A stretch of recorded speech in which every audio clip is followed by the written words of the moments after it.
नमस्कार दोस्तों, स्वागत आप सभी का मनोविज्ञान के एक और नए सेशन के अंदर एक महत्वपूर्ण क्लास में। जैसा कि आप लोगों ने थंबनेल के ऊपर देखा कि आज की ये क्लास मनोविज्ञान का दर्पण है। यह कोई क्लास नहीं, ये समर्पण है। बिल्कुल इस क्लास के लिए और इसको डिज़ाइन करने के लिए बहुत ही मेहनत लगती है पर्दे के पीछे। उसके बाद में ये क्लास है वो बनती है, रिकॉर्ड होकर के आप तक पहुंचती है, तब ये महज 30-40 मिनट की क्लास बचती है।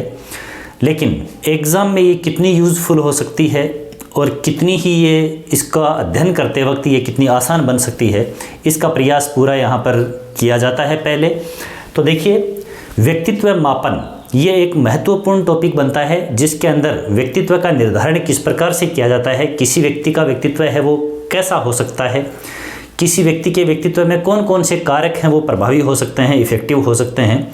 इन सभी को समझने के लिए समय समय पर अलग अलग तरीके से मनोवैज्ञानिकों ने और अलग अलग हिसाब से इसका मापन, मेजरमेंट और पर्सनैलिटी ये करने की कोशिश करी, और इसी को एक जगह से और इस क्लास के अंदर समेटने का जो प्रयास है वो आपके समक्ष प्रस्तुत किया जा रहा है, जिसमें अपन देखेंगे व्यक्तित्व मापन की जो विधियाँ हैं उसके अंदर कुछ विधियां प्रक्षेपी विधियां हैं, प्रोजेक्टिव मेथड हैं, जिनके अंदर मुख्य रूप से किसी भी बालक या जिसके ऊपर अपन प्रेक्षण कर रहे हैं उसके मन से जो उसका भाव है, उसका संज्ञानात्मक पक्ष है, उसका क्रियात्मक पक्ष है, उन सभी को बाहर निकालने का प्रयास किया जाता है।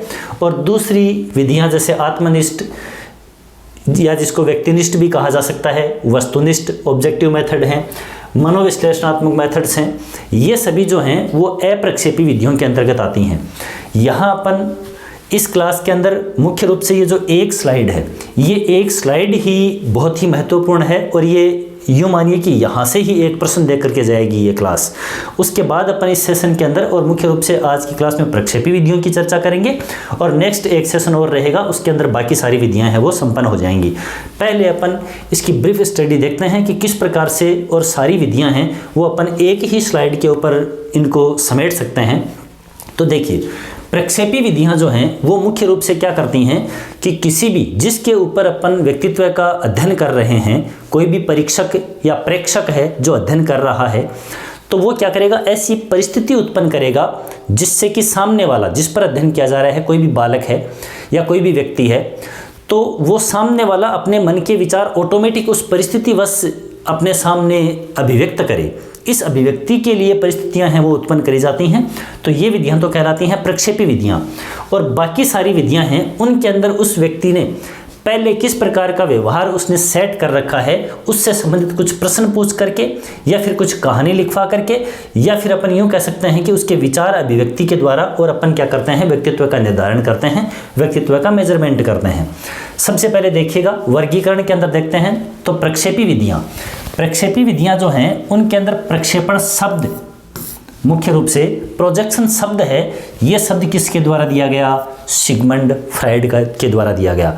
बहुत ही आसान और एकदम शांत दिमाग से, और ये एक स्लाइड अपन देखेंगे तभी अपने दिमाग में पूरा खाका तैयार हो जाएगा। अब प्रक्षेपण शब्द किसके द्वारा दिया जा रहा है, सिगमंड फ्राइड के द्वारा। तो इस विधि का मनोविज्ञान के अंदर सबसे पहले प्रयोग जो किया गया वो भी किसके द्वारा किया गया, सिगमंड फ्राइड के द्वारा किया गया। और अपन जानते हैं सिगमंड फ्राइड हैं, इसको अपन पूरा पढ़ करके आए हैं, मनोविश्लेषणात्मक सिद्धांत है वो पूरा पढ़ करके आए हैं। उसमें अपन ने ये देखा कि सिगमंड फ्राइड हैं वो 9/10 भाग यानी कि 90% जो पार्ट है वो मन का कौन सा मानते हैं, अचेतन मन मानते हैं।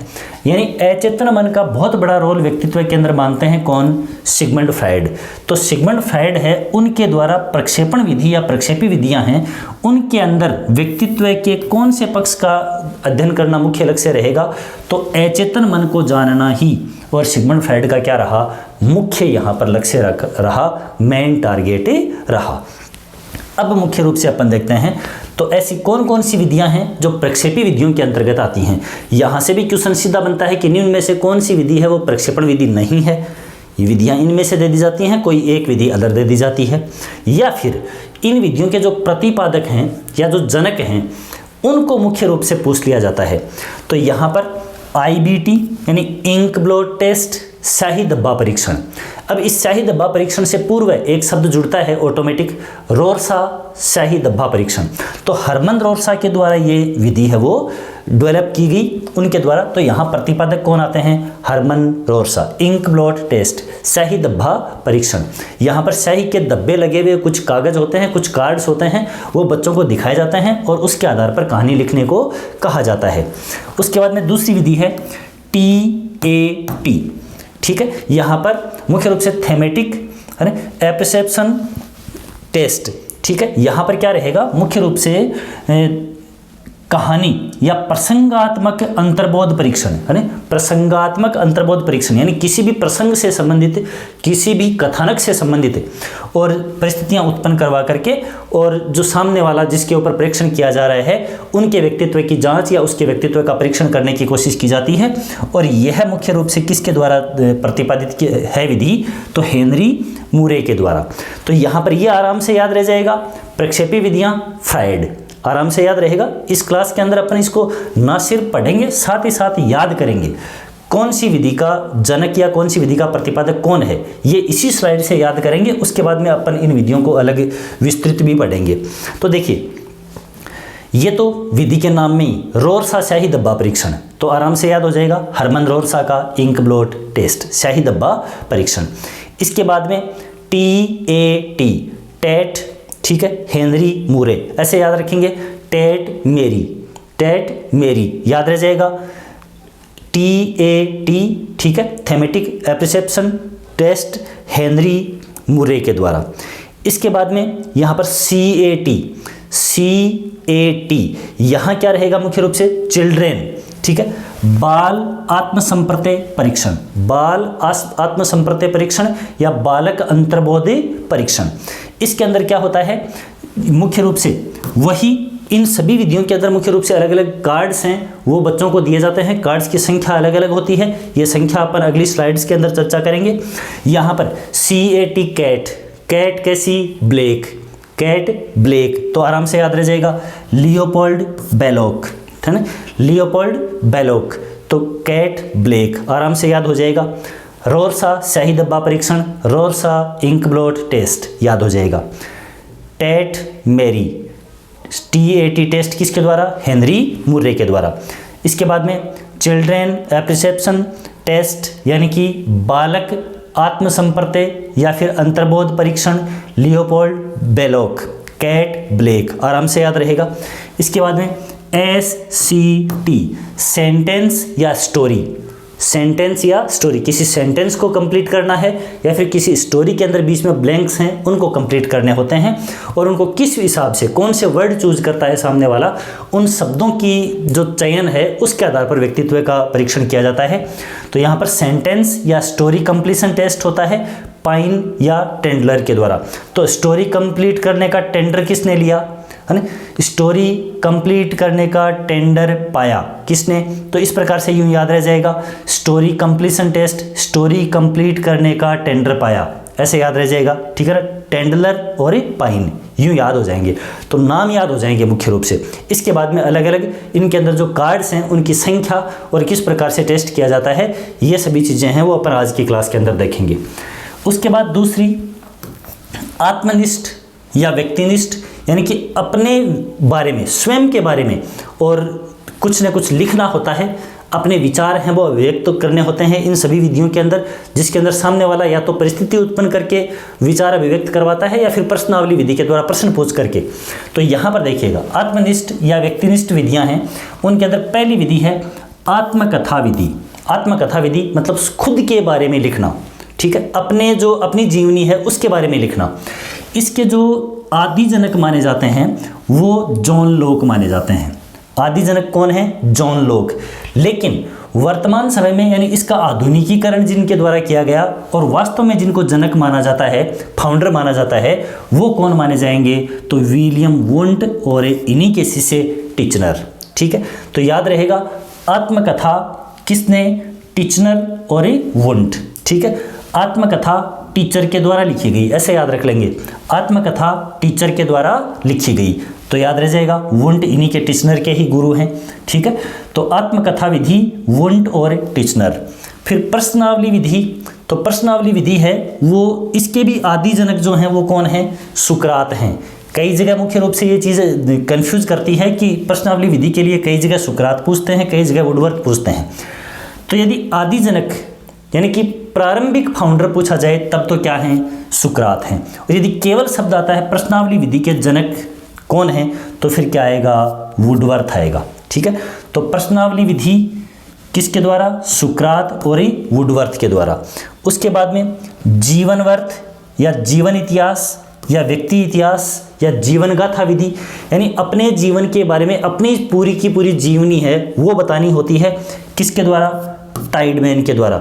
तो जीवन क्या है, बड़ा टाइट है, मैन का जीवन, मैन मनुष्य का जीवन, ऐसे याद रख लेंगे, मनुष्य का जीवन, मनुष्य का इतिहास, तो ऐसे याद रह जाएगा टाइडमैन, जीवन वृत्त या फिर व्यक्ति इतिहास विधि। फिर है साक्षात्कार विधि। साक्षात विधि अपन जानते हैं इंटरव्यू मेथड, जिसके अंदर साक्षात्कार करने वाला और जिसका साक्षात्कार किया जाता है वो दोनों आमने सामने बैठते हैं, प्रश्नावली चलती है, प्रश्न पूछे जाते हैं। तो जनक कौन है, डार्ले, कौन है, डार्ले, साक्षात्कार विधि डार्ले। ठीक है, तो आमने सामने बैठ करके और क्या किया जाता है, विचार विमर्श किया जाता है, डार्ले। तो इस प्रकार से यूँ याद करेंगे इनको। प्रक्षेपी विधियाँ Freud, inkblot test Hermann Rorschach, TAT Henry Murray, CAT Leopold Bellak, SCT Payne और टेंडलर। ठीक है, सेंटेंस कंप्लीट करने का टेंडर पाया, ऐसे। इसके बाद में आत्मकथा टीचर वुंट, प्रश्नावली विधि सुकरात वुडवर्थ, जीवन गाथा विधि बड़ी टाइट तो टाइडमैन।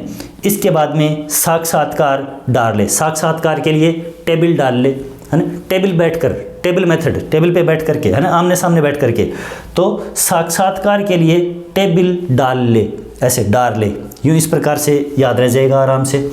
उसके बाद में वस्तुनिष्ठ विधियाँ आती हैं। वस्तुनिष्ठ विधियाँ, इनके अंदर क्या होता है, मुख्य रूप से डायरेक्ट क्वेश्चनरी के द्वारा ये जो प्रक्रिया है वो चलती है व्यक्तित्व मापन की। तो निरीक्षण यानी कि ऑब्जर्वेशन मेथड या बहिर्दर्शन विधि। तो निरीक्षण के अंदर क्या करना होता है कि जिन परिस्थितियों के अंदर और जिस व्यक्ति के व्यक्तित्व के बारे में पहचान करनी होती है, मापन करना होता है, उसको पता लगने दिए बिना, ठीक है, प्रत्यक्ष या अप्रत्यक्ष रूप से क्या करता है, जो निरीक्षण करता होता है वो उसको ऑब्जर्व करता है, देखता रहता है, बाहर की परिस्थितियां देखता रहता है, उन परिस्थितियों के अंदर वो कैसा व्यवहार कर रहा है उनको देखता रहता है, और एट लास्ट उसके व्यक्तित्व की क्या कर दी जाती है, प्रिडिक्शन कर दिया जाता है, भविष्यवाणी कर दी जाती है, या फिर जो व्यक्तित्व है उसके बारे में व्याख्या कर दी जाती है। ये किसके द्वारा, वाटसन के द्वारा। ठीक है, निरीक्षण वाटसन, वाट मतलब क्या, क्या निरीक्षण किया, ऐसे याद रख लेंगे। ठीक है, JB वाटसन, निरीक्षण ऑब्जर्वेशन। फिर निर्धारण मापनी, है ना, रेटिंग स्केल वगैरह आती हैं, चेकलिस्ट वगैरह आती हैं, वो सब क्या होती हैं, निर्धारण मापनी के अंदर आती हैं। किसके द्वारा, निर्धारण किसके द्वारा, गाल्टन, और गाल्टन के बाद में इसको आगे बढ़ाने का कार्य है वो लिंकर्ट और थ्रस्टन के द्वारा किया गया। तो निर्धारण मापनी गाल्टन, ठीक है, और विकास या डेवलपमेंट किसके द्वारा किया गया, लिंकर्ट और थ्रस्टन। तो इस तरह से इसको याद रखेंगे। इसके बाद में समाजमिति विधि, JL मोरेनो, JL मोरेनो या जेकब मोरेनो भी कहा जाता है, जेकब मोरेनो, इनके द्वारा कौन सी विधि दी गई, समाजमिति विधि। तो समाज में क्या हुआ, मोर अच्छा लगता है, समाज को मोर अच्छा लगता है, इस प्रकार से यूँ याद रख लेंगे, समाज में मोर अच्छा लगता है, इस प्रकार से यूँ मोरेनो याद रख लेंगे। फिर निष्पादन परीक्षण, निष्पादन परीक्षण के अंदर क्या होता है कि किसी भी व्यक्ति के सामने कोई वस्तुएं रख दी गई, ठीक है, और उनसे या फिर कोई परिस्थिति बना दी गई, उससे किस प्रकार के विचार बाहर निकल करके आए, है ना, यानी कि क्या परफॉर्मेंस निकल करके बाहर आई, आउटपुट क्या आया, ये है। तो उसके आधार पर व्यक्तित्व का निर्धारण करते हैं निष्पादन परीक्षण, हार्टसॉन या फिर मे, ठीक है, इनके द्वारा, हार्टसॉन और मे, MAY, ये मई वाला मे है, ठीक है, ये हार्टसन और मे, इनके द्वारा निष्पादन परीक्षण। उसके बाद में परिस्थिति परीक्षण। परिस्थिति परीक्षण के अंदर भी क्या किया जाएगा, अलग अलग तरह की परिस्थितियां होंगी, उन सिचुएशंस के अंदर व्यक्ति के द्वारा कैसा व्यवहार किया जाएगा, उन व्यवहारों के आधार पर ही क्या होगा, व्यक्तित्व का निर्धारण होगा। तो कॉमन सी चीजें हैं। शारीरिक परीक्षण, इनके अंदर सभी फिजिकल टेस्ट होते हैं, जिनके अंदर शारीरिक स्वास्थ्य कैसा है, उसकी हाइट कैसी है, उसकी कदकाठी कैसी होती है, उसके अनुसार व्यक्तित्व कैसा होता है। यानी एक तरह से अपन ने व्यक्तित्व के जो प्रकार सिद्धांत पढ़े हैं शारीरिक संरचना के आधार पर, वही परीक्षण हैं वो यहाँ पर व्यक्तित्व मापन के अंतर्गत किए जाते हैं। उसके बाद चौथा टाइप आता है मनोविश्लेषणात्मक विधियां। ये सिगमंड फ्राइड के द्वारा, और सिगमंड फ्राइड का मनोविश्लेषणात्मक सिद्धांत व्यक्तित्व के सिद्धांतों के अंदर अपन बहुत अच्छी तरह से पढ़ चुके हैं। पहले ये वीडियो है वो अपलोड किया जा चुका है, उसको आप देख सकते हैं। और उन्हीं के अंदर ये तीनों विधियां, मुक्त साहचर्य परीक्षण, स्वप्न विश्लेषण और सम्मोहन, इन तीनों विधियों की चर्चा है वो वहाँ पे की गई है, इसलिए इन विधियों की चर्चा दोबारा से नहीं करेंगे अपन इस क्लास के अंदर। मुक्त शास्त्रीय विधि के अंदर क्या होता है कि मुख्य रूप से जिसके ऊपर अपन शोध कर रहे हैं उसको बिल्कुल अर्ध चेतन अवस्था के अंदर लिटा दिया जाता है और उसको क्या किया जाता है, एकदम फ्री छोड़ करके, और उनको शब्द चातुर्य वगैरह हैं उन विधियों के द्वारा और अलग अलग अपने विचार अभिव्यक्त करके, यानी इस तरह से कि उस व्यक्ति को एक तरह से विश्वास में लेकर के कि सामने वाला जो व्यक्ति है उसके सामने आप मुक्त होकर के अपने विचार अभिव्यक्त कर सकते हो, ऐसी कंडीशन वहाँ पर क्रिएट करी जाती हैं। मुक्त शास्त्रीय परीक्षण कराता है।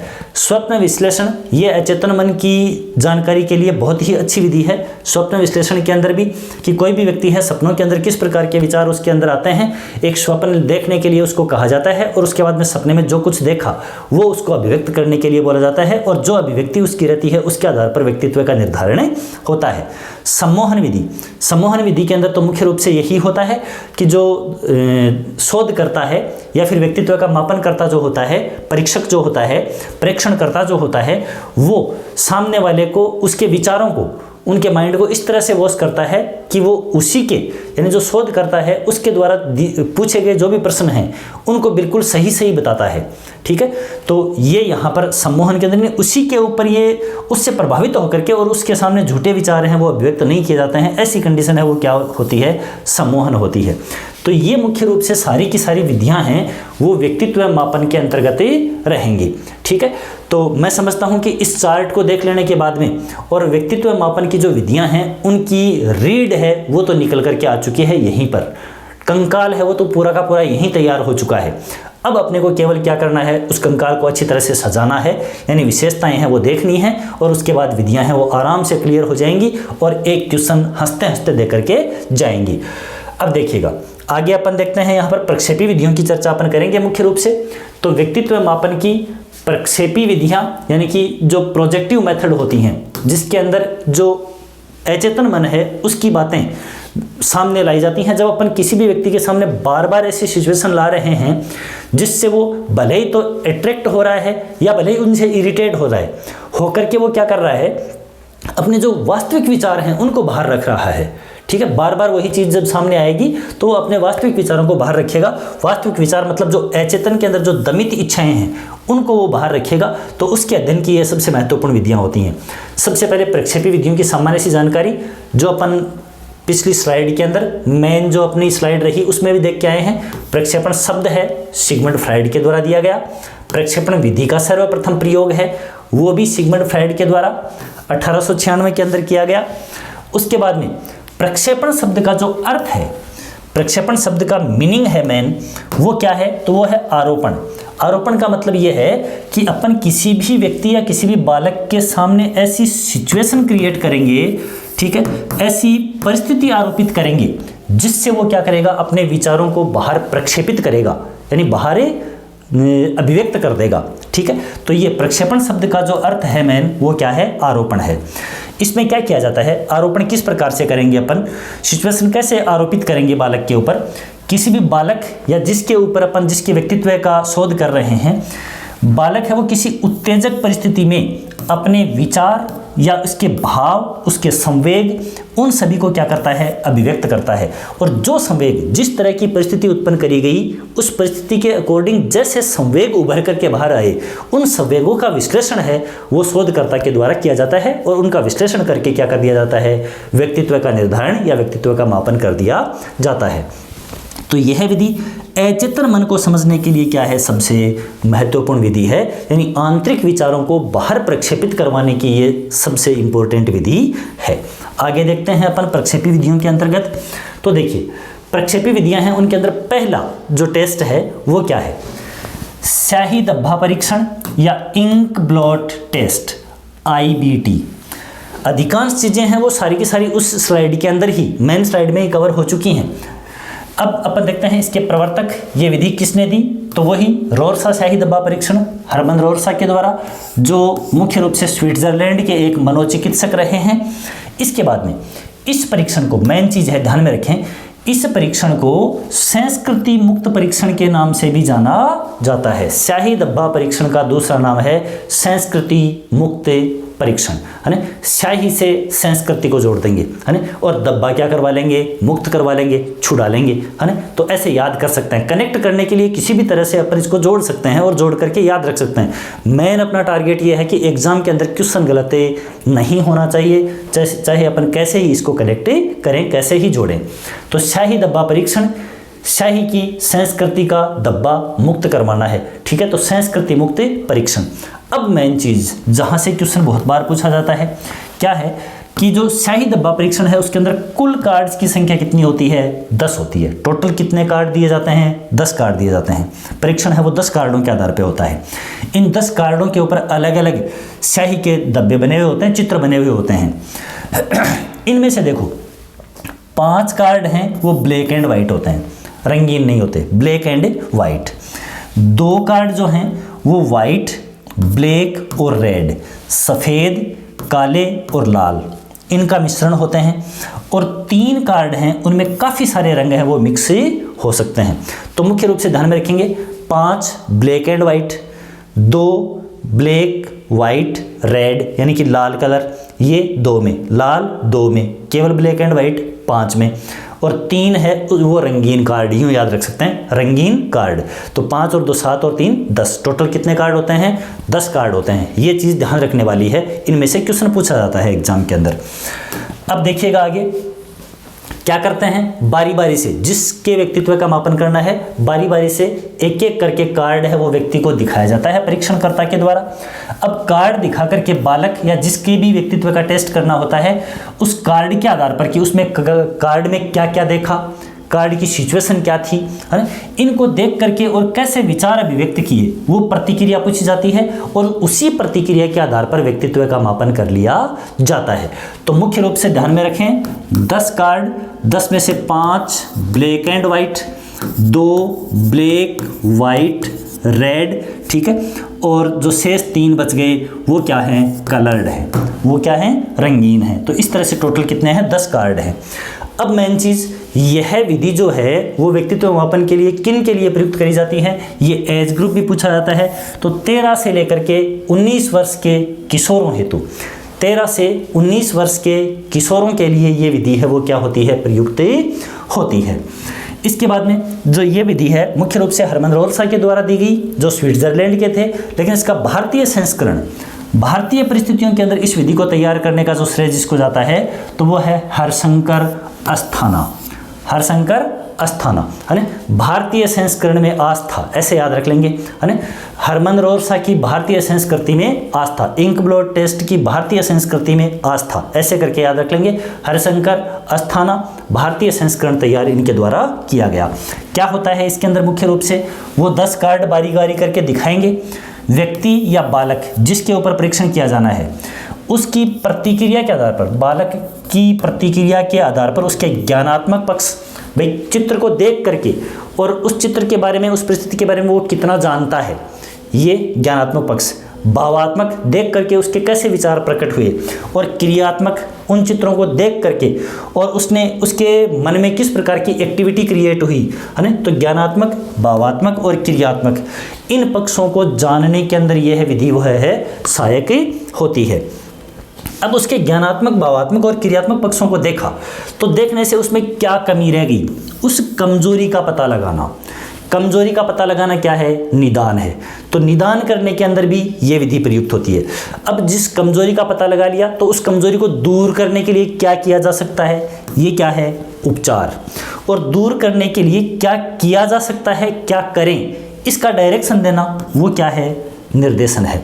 तो मुख्य रूप से यह विधि किसी भी बालक के व्यक्तित्व के बारे में जानकर उसका ज्ञानात्मक पक्ष, उसका भावात्मक पक्ष, उसका क्रियात्मक पक्ष कितना मजबूत है, कितनी कमजोरी है, कमजोरी है तो कहाँ है, इसकी डायग्नोसिस, उसका निदान, उसके बाद में उसका ट्रीटमेंट, उसका उपचार और उसके बाद में डायरेक्शन यानी उसका निर्देशन, यह करने में अपनी जो इंक ब्लॉट टेस्ट विधि है हरमन रोल्सा के द्वारा दी गई, जिसका भारतीय संस्करण हरिशंकर अस्थाना के द्वारा किया गया, 13 से 19 वर्ष के बालकों के ऊपर लागू होती है।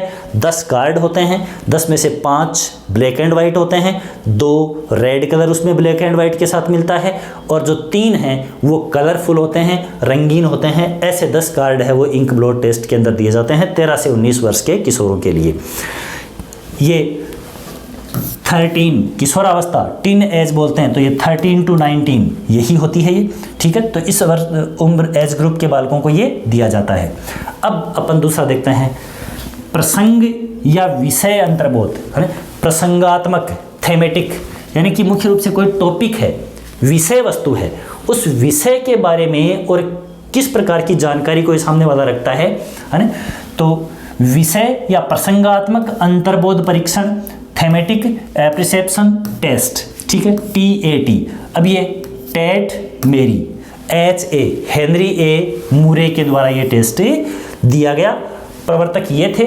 और उसके बाद में संशोधन, मूरे का नाम जहाँ भी आता है वहाँ पर साथ में मॉर्गन आते हैं, तो मॉर्गन के साथ मिलकर के इन्होंने क्या किया? संशोधन किया। अब देखो TAT में कितने कार्ड? 30, है ना।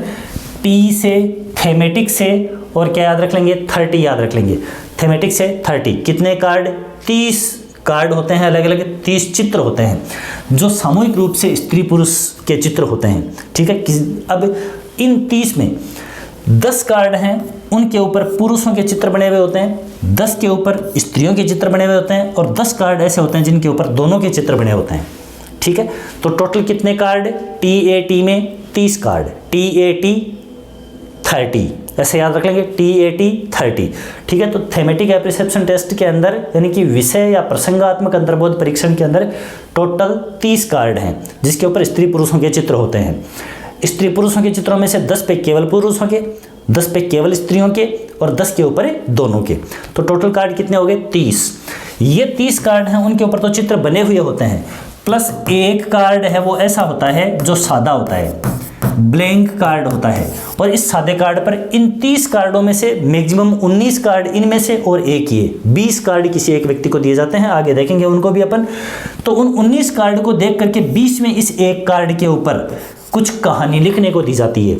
अब उन कार्डों को देख करके और जिस पर प्रेक्षण किया गया उसने क्या देखा, उसके क्या विचार थे, उसकी विषय वस्तु क्या थी, उसने स्थान के बारे में क्या सोचा, उसने परिस्थितियों के बारे में क्या सोचा, उसने उन चित्रों के गुणों के बारे में, विशेषताओं के बारे में क्या सोचा, इन सभी का परीक्षण है वो यहाँ पर किया जाता है। उनसे संबंधित जो कहानी है वो लिखने को कहा जाता है। तो मुख्य रूप से विषय या प्रसंगात्मक अंतर्बोध परीक्षण TAT, टेट मेरी, हेनरी मूरे, मॉर्गन, ठीक है। 30 कार्ड, टोटल 30 चित्र, 10 मेल, 10 फीमेल और 10 बोथ, दोनों के लिए ऐसे। अब इस परीक्षण के अंदर क्या होता है, एक सादा कार्ड भी होता है। इस सादा कार्ड है वो कहानी लिखने के लिए दिया जाता है। तो टोटल 30 जिन पर चित्र बने हुए हैं और एक कहानी लिखने के लिए टोटल कार्ड कितने होते हैं? 31 होते हैं। लेकिन 31 कार्ड दिए नहीं जाते। याद रखें क्वेश्चन किस प्रकार से पूछे, है ना। क्वेश्चन जिस प्रकार से पूछता है उसी प्रकार से कितने कार्ड दिए जाते हैं, तो 20 कार्ड। चित्रित कार्ड कितने होते हैं, तो चित्रित कार्ड 30। टोटल कार्ड कितने होते हैं, तो टोटल कार्ड 31, ठीक है। चित्रित कार्ड जिनके ऊपर डायग्राम बने हुए हैं वो 30, 10 पुरुषों के, 10 स्त्रियों के, 10 दोनों के। और टोटल कार्ड होते कितने हैं, तो टोटल एक सादा, इसको मिलाकर 31, दिए कितने जाते हैं, तो 20। 2 सेशन होते हैं अलग अलग, 2 पारी होती हैं, फर्स्ट और सेकंड।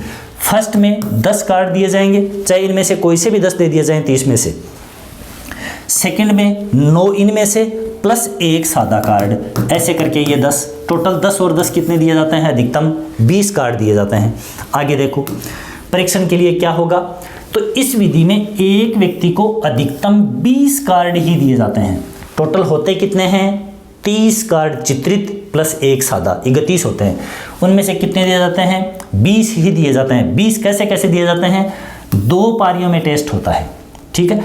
2 पारियों के अंदर मुख्य रूप से ये परीक्षण होगा। प्रथम पारी में 10 कार्ड कौन से, चित्रित, 10 कार्ड चित्रित, वो महिलाओं के हो सकते हैं, पुरुषों के हो सकते हैं, दोनों हो सकते हैं। फिर सेकंड सेशन जो होता है उसमें 9 कार्ड वही चित्रित और 1 कार्ड सादा।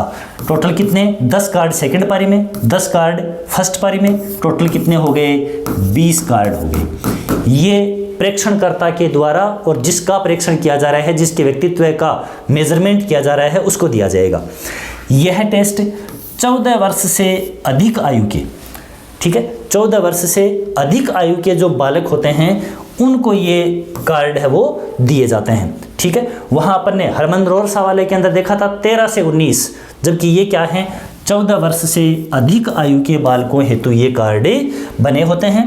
कार्ड दिखा करके और प्रश्न पूछे जाते हैं, पूछे गए प्रश्नों का जवाब दिया जाता है। उन जवाब के आधार पर कहानी लिखनी होती है, यानी कि जवाब क्या दिए जा रहे हैं, जवाब के रूप में ही कहानी लिखी जाएगी।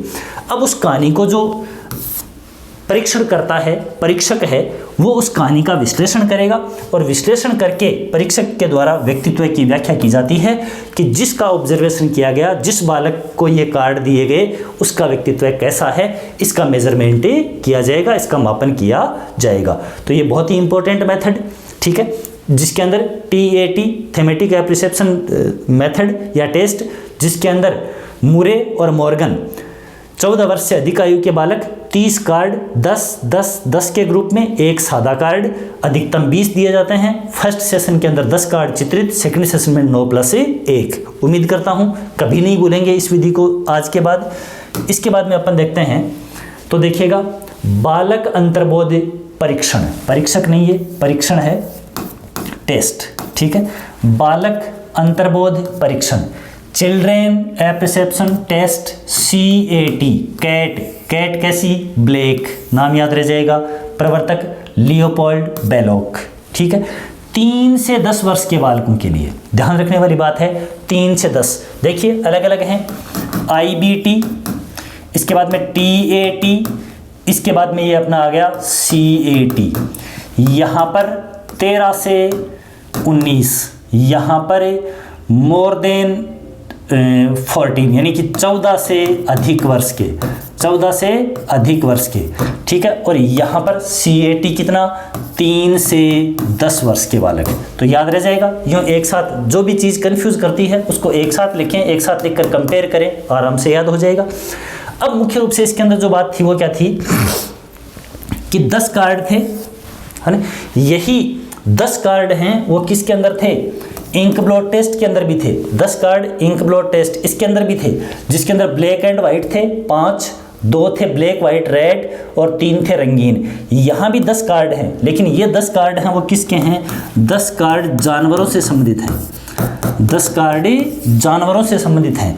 तो देखिए जानवरों के चित्रों युक्त और कितने कार्ड होते हैं इसके अंदर बालकों के लिए। बालकों को, छोटे बालकों के क्या होते हैं, जानवर अच्छे लगते हैं, तो इस तरह से यूँ याद रख लेंगे कि 3 से 10 वर्ष के बालक हैं वो खरगोश है, चिड़ियाएँ हैं, उनसे यूँ खेलना पसंद करते हैं, खिलौनों से खेलना पसंद करते हैं। तो जानवरों के चित्रों से अंकित 10 कार्ड इसके अंदर होते हैं। इसका भारतीय संस्करण जो किया गया वो किसके द्वारा, उमा चौधरी के द्वारा CAT का जो भारतीय प्रसंस्करण है वो निकाला गया। अब चित्रों को देखकर, चित्रों पर अभिव्यक्त विचारों के आधार पर मुख्य रूप से बालक के व्यक्तित्व का विश्लेषण है वो परीक्षक के द्वारा किया जाता है। हालांकि भारतीय परिस्थितियों के अंदर ये जो परीक्षण है वो उतना ज़्यादा अप्लाई हो नहीं पाता है, क्यों? क्योंकि विदेशी संस्कृति के अंदर लियोपोल्ड बेलोक के द्वारा ये परीक्षण तैयार किया गया। तो उन्होंने जो चित्र बनाए वो चित्र हैं वो विदेशी जानवरों के हैं। अब विदेशी जानवरों के चित्रों को और भारतीय जो मुख्य रूप से बालक हैं वो इस अवस्था में 3 से 10 वर्ष की अवस्था के अंदर पहचान ही नहीं पाते, और जिस चीज़ को पहचान नहीं पाते हैं उसके बारे में वो व्याख्या भी बहुत ज़्यादा नहीं कर पाते। तो भारतीय परिस्थितियों के अंदर ये इतना ज़्यादा अनुकूल नहीं है, फिर भी छोटे बालकों की जो व्यक्तित्व होता है उसकी पहचान के लिए भारत में नहीं तो अदर मनोविज्ञान के क्षेत्र में तो काम करता ही है। तो बालक अंतर्बोध परीक्षण CAT कैट लियोपोल्ड बेलोक 3 से 10 वर्ष के बालक, जानवरों के 10 कार्ड, भारतीय संस्कृति में उमा चौधरी, चित्रों को देख करके व्यक्तित्व की भविष्यवाणी या विश्लेषण किया जाता है। इसके बाद अपन देखते हैं चौथी विधि, वाक्य या कहानी पूर्ति परीक्षण। वाक्य या कहानी पूर्ति परीक्षण। तो देखो सेंटेंस या कहानी यानी स्टोरी कंप्लीशन टेस्ट SCT है ना। तो SCT कहानी का टेंडर पाया, टेंडलर पाइन है ना, पाइन और टेंडलर के द्वारा वाक्य या कहानी पूर्ति परीक्षण SCT। भारतीय संस्करण विश्वनाथ मुखर्जी। इसके बाद में 14 से 19 जो एज ग्रुप है वो 14 से 19 चारों आ गए। IBT, इसके बाद में TAT, इसके बाद में CAT और इसके बाद में अपन देखें कौन सा SCT। यहाँ पर 13 से 19, यहाँ पर 14 से अधिक, यहाँ पर 3 से 10 और यहाँ पर आ गया 14 से 19। ठीक है, ये SCT में। तो यहाँ पर ये थोड़ा सा अंतर है, इसको माइनर अंतर है, इसको ध्यान में रखेंगे अपन। यहाँ पर क्या है देखो, मुख्य रूप से वाक्य या कहानी, अधूरा वाक्य या अधूरी कहानी दी जाएगी। अब तक जो सभी थे उनके अंदर यहाँ पर 10 कार्ड जिसके अंदर ब्लैक एंड वाइट अलग अलग चित्र बने हुए होते हैं, स्याही के धब्बे बने हुए होते हैं। ठीक है, यहाँ पर भी अलग अलग 30 कार्ड होते हैं, स्त्री पुरुष के चित्रित होते हैं। यहाँ पर भी जानवरों के 10 कार्ड होते हैं। तो कोई अनपढ़ व्यक्ति है या बालक है उसको भी ये चित्र दिखा करके उनका परीक्षण किया जा सकता है। इन तीनों के अंदर यहाँ पर सेंटेंस या कहानी दी जाएगी। तो सेंटेंस या कहानी को तो जो अधूरा सेंटेंस है तो उस आधे लिखे हुए सेंटेंस को भी वही पढ़ पाएगा जो क्या है, शिक्षित है, जो पढ़ा लिखा है। उन्हीं के लिए ये टेस्ट है वो क्या होगा, उपयोगी होगा। तो ये एक कमी है, पूछी जाती है। ठीक है, कि केवल शिक्षित व्यक्तियों के ऊपर ही लागू किया जा सकता है। निम्न में से ऐसा कौन सा टेस्ट है, तो ये SCT, ये शिक्षित व्यक्तियों के ऊपर ही लागू किया जा सकता है। बाकी IBT, TAT और CAT ये जो बिना पढ़े हुए हैं उनको भी चित्र दिखा करके, स्याही के धब्बे दिखा करके और ये टेस्ट हैं वो किए जा सकते हैं।